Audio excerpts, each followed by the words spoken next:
the heart and soul behind every business. Stories. Welcome to Business Story of the Week, hosted by me, Joshua Laurie. From setbacks to comebacks, from tragedies to triumphs, we inspire entrepreneurs through conversations that matter. Witness the magic that turns dreams into reality. Whether it's your career, business, or life, your success is always one story away. This is Business Story of the Week. Hello, this is Jeremy Doran, and welcome to Business Story of the Week. Fantastic. And that is the man himself, Jeremy Doran. He will be our guest for today. Of course, my name is Joshua. I am your host every week, every day. Every episode, we kick off with a riveting question. And today's question is, why do engineers struggle to lead despite being technically brilliant? Well, Jeremy is the perfect man to answer that question today. Jeremy Doran holds degrees in mechanical engineering and psychology, offering a unique approach to leadership, especially in the technical field. He specializes in helping STEM professionals develop communication skills and adjust to management roles. Through his keynote talks, Jeremy teaches strategies to bridge communication gaps between technical and non-technical audiences. And today, Jeremy is going to be sharing his insight and his perspective with us today. Jeremy, thank you for coming on the show. How are you doing? I'm doing great. Thanks so much for having me. Jeremy is a very interesting topic that we have here right now. I was quite excited about this one because it's quite unique, but at the same time, it's very specific, it's very niche, and I love talking about niche topics. Jeremy, on your website, it says there, math and science has always made sense to me. And now you enter those other fields, you're saying like, it feels like everyone's talking a foreign language. Talk to us a little bit about what the young Jeremy was like. What did he think about leadership and communication? And what would the young Jeremy say to the Jeremy of today? Boy, there are so many things. And, like you said, math and science always made sense, but people really never did. It felt like everybody had this code book because what they were saying and what they meant never quite seemed to match up, but they all understood the translation. I was much more literal, so it didn't seem like people were making sense. And what it did was it taught me to pay really close attention to find out what they actually mean. And that is something that's stayed with me all my life. And that's why I'm doing what I do now. There's always that gap, right? Like technicalities, like you said, there's people seem to want to say something else, but it never quite translates, especially in the technical fields, because to some gifted people, math, sciences, any technicalities, easy to understand, easy to grasp. But I feel like there's a larger population that doesn't quite get that. Jeremy, would you say that the majority of the population are, less technically savvy, so to speak, when it comes to their language or when it comes to their vocabulary? I would say that, engineers on average and most technical people are like in a 20% of group that really likes to focus on logic more so than emotion. And that makes conversations harder because we might say something very bluntly because we're just stating the fact. Whereas if other people say it that bluntly, it means they're being aggressive because they're used to kind of couching things and worrying about how it's going to make another person feel. So if one person's thinking about how words make a other person feel and one person's just thinking about the logical truth, those don't always translate. That's exactly what we're trying to solve here. And what I believe what you set out to do here with your conversion leadership. But Jeremy, you have a very unique background. You have a unique background in mechanical engineering and psychology. But you talked about the language of emotion, the language of technicality. One person trying to be blunt and straight up, one person trying to, cater to the emotions, what people might feel. I feel like there's always this norm that, hey, he's an engineer, so he'll never talk that way, right? And this guy doesn't know the engineering part, so let him talk handle the emotional part. But I think the missing piece here really is I think there needs to be a balance of both. Just because you're an engineer doesn't mean like you just completely say everything bluntly. And that's where I think the disconnect happens. Given your background, Jeremy, of mechanical engineering psychology, how has it shaped your approach to leadership coaching? And when it comes to balancing emotions and the bluntness of things, how do you approach that as well? One thing that I talk about very often is not making assumptions, not assuming that other people think, process, and communicate the same way you do. And if someone says something to you and it sounded offensive, always just stop and ask, did you mean what I think you meant by that? And very often you'll find the way they meant it and the way you interpreted it were not the same.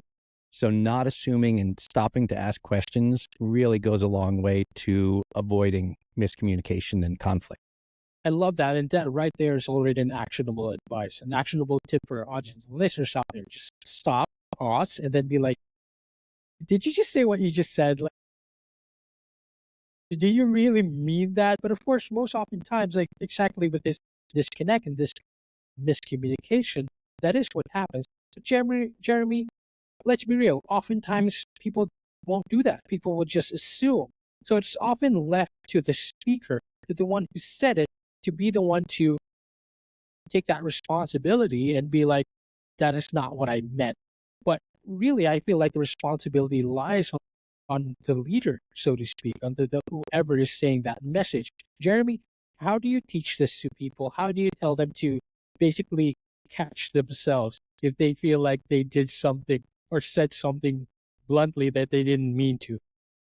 I think that everyone should take 100% responsibility and assume that the other person's not going to do it and it's up to you. I talked to someone early on in my life and he was talking about marriage and he said most people think marriage is a 50-50 proposition. Like you are contributing 50% and you're contributing 50%. He's like, but it's not. It's 100-100 because sometimes the other person doesn't have anything to give. And it's the same with taking responsibility for communicating well. Sometimes the other person's just not in a place where they're going to make the effort. So you have to always think that you're the one who's responsible. And if both people are doing that, that is great. If only one of them is doing it, then it at least can get resolved. Wow, I love that. And right away, not only did you just give the actionable step about, work communication, you just gave us marriage tips on this on this show right now. Just a marriage advice there, our audience and listeners to pick up on 100. Very important. Take 100% responsibility. But if the other party isn't doing that, that's where the problem is. And I believe that this is what you're trying to bridge, the gap that you are trying to bridge. You've transitioned from contributor to leader, to building a bridge. If that was the thing, right? Because right now you teach technical engineers, scientists, mathematicians. You talk to them. They are used to being contributors, so just doing the work, just doing the technical stuff. But then they also now, some of them need to step into leadership. Some of them need to step into management. What would you say are the key pillars for success for technical, individuals stepping into these roles to make sure that they comfortably get into it and embrace that role? One of the first mind shifts that has to happen is what you take pride from. People in, say, the engineering fields have taken pride in delivering a good product, and they've gotten really good at delivering whatever it is, the white paper or the design, and they're proud of it, and rightfully so. When you become a leader, all of a sudden, you're not really contributing that kind of work product anymore. And people feel like they need to stay in it so that they're doing something useful, and they need to come to the understanding that their work product is how effective the people who work for them are. So when you're a leader, you take pride in what the team does, not what you do. And once you make that shift, it really refocuses on what's important. Wow. So it's a mindset shift. That's one of the mindset shift that I believe this is only one of those mindset shift though. It's like You need to get into that space where, okay, I'm more responsible for a lot of things now. It's not just with the task at hand, it's not just what I'm good at. Of course, you're good at what you do, but clearly, but there must have been something in there also that people felt that you would be good at. That's why they put you in this role. There needs to be a shift in mindset where I am more responsible for a lot of things. So now I need to shift this mindset. What other mindset shifts are there that is needed, Jared? Along the same line, learning how to delegate well. So it's also a way of giving responsibility for tasks and producing things to another person. But people resist it because they're afraid that the other person's not going to do it as well as they could or not care as much. And so they try it and then it doesn't work because they do it poorly. So I teach people how to delegate well so that they can use it as a way to save their own time to focus on what's important. But more importantly, it's a way to teach and empower the people on your team to grow and become better. I love that. I love that. And it feels like, of course, these are very specific and particular right now to, again, technical leaders trying to be more people person, so to speak. But at the same time, it applies to leadership in general, everywhere, right? It does. Learning how to delegate, learning how to be a leader. I feel like it also involves a lot of trust because having to delegate and knowing you could do things better, that pushes leaders away from the fact that I can do it myself. But the problem is, let's face it, even if you delegate well, they probably won't even do it. There's a chance that they won't do it well or they won't do it right. But I feel like you talked about that empowerment, the fact that that you trusted them alone will go a long way that further on perhaps, they maybe get it done. How do you teach people to trust others? How do you get someone who has trusted their skills so much to now leaving that trust onto someone else, knowing that they're going to botch it the first time? So there's a phrase that I think it's used in the military called trust but verify. And when I'm teaching someone how to delegate well, the two things that people tend to do is either just abdicate and give a task to someone else and assume they're going to get it done, and that rarely goes well. The other thing a lot of managers do is micromanage, and they give a task to someone, but then they're constantly talking to them about how they should be doing it. But if you trust and verify, then you tell someone exactly what needs to happen when and what the deliverable is, and you schedule check-ins. And you schedule a check-in so that they deliver to you what kind of progress they're making, and it's early enough in the process that you can make a course correction if you need to. Love that. So already you've given us so many actionable steps.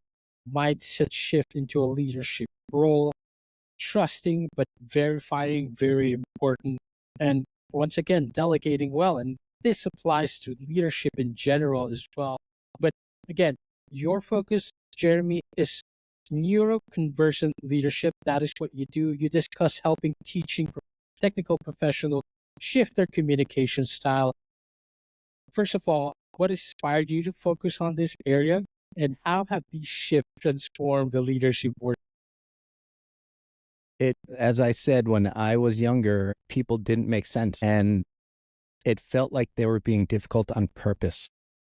And then I took a Myers-Briggs assessment and had a 3-day class on it, and she really walked through showing us just how differently people really think. And once you can really come to the understanding that they're not just being difficult, that's really just the way they process, then you can kind of let it go. Because when it feels like they're being difficult, you're like, everybody knows this. Why can't you just talk like a human? And if you come to the understanding that not everyone knows this, not everyone talks the way you do, then you can step back and say, all right, how can we meet in the middle? And that meeting in the middle is important for everyone. Everyone's got difficulty communicating. Engineers and technical people just tend to have a little bit more. And I've heard people anytime I talk to people about working with engineers, they always laugh. They're like, I know engineers. I'm like, yeah, they're good communicators too, just in a different way than you are. So if you can understand that, then it helps bridge that gap. Helps bridge that gap, but also we're kind of deconstructing the myth a little bit. We're kind of deconstructing the stereotype a little bit, right? Because engineers, IT guys, very common. This IT guy, he's not a people person. But the same way that some skills can be learned, communication skills can be learned as well. People can also learn how to more, how to more, how to have more empathy in their communications, how to have more emotion, or how to have, all those elements when it comes to communicating that technical people are not usually used to. Jeremy, is there one particular communication challenge that always came up whenever you work with leaders, try to transform the communication? The thing that I say most often, the two things are don't make assumptions and stop and ask. Once things seem like they're going off the rails or it feels like the other person's not listening to you, it's probably because you're not listening to them either. And if you can just stop yourself and take a deep breath and then ask the person what's happening, like why the conversation's going poorly, a lot of times you'll uncover it. Sometimes you'll have to take a deep breath and say, neither one of us is in a good place to talk right now. Why don't we walk away and come back in an hour when we're not charged up? Wow, and I think that's so underrated. I think it should be more welcome, especially in professional settings, to be like, okay, let's take 5. Everyone step out of the room and breathe a little bit and come back. And it's so underrated. I think it needs to happen a lot more. It needs to be welcome a lot more as well, because if you let that brew a little too long, you don't address that quick enough, it's going to blow up to something, unnecessary. Jeremy, you've had a long storied career, of course. You've worked with a lot of leaders. You've worked with a lot of engineers. How do the engineers back then? How did they compare to the engineers that you coach today? Has the communication gotten better? What were the common or differences that if there are? I think the universities focus more on team projects now than they used to. Interesting. The thing that, and they're doing that in order to try and help them figure out how to collaborate. The thing that I've found is most of the time they don't actually show them how to collaborate well. So they think that just by putting them together, they'll figure it out, but they don't have a way of teaching them. People think that someone's really good at their job, so they'd be a good manager, and then they don't teach them. You need to be taught those things. I love that. I love that. I love that so much because, yeah, it's just like, it's almost like you teach people, oh, we've gotten better at teamwork. We taught them all these tools. We taught them all these methods. It's one thing to teach collaboration, but it's one thing to teach how to be a good collaborator or how to be good at collaboration. I love that you bring that up because, I mean, you're bringing a lot of underrated stuff or stuff that hasn't really been talked about as much, where I feel like it needs to be, mentioned a lot more. Jeremy, now that you've taught a lot of engineers, you've taught a lot of leaders, transform their communication styles, what is the future looking like? What is the leadership in STEM fields, and how do you see the communication playing a role in the next wave of tech-driven leadership? I end up meeting a lot of technical people who become founders of their own companies. Wow. And they've got a double challenge then because A, they're now managing a bunch of people on their own team who do things that are very different than what they do. So they may be managing salespeople or, marketing people. They also need to go out and talk to the outside world. So they need to talk to customers and they need to talk to potentially people who are going to capitalize them. So they need to talk to venture capitalists. So they need to learn a whole new language. And the more startups there are, the more important it is that as they are growing, they've learned those skills rather than just being thrown into the fire unprepared. I love that. I love that. There's a little bit more preparation.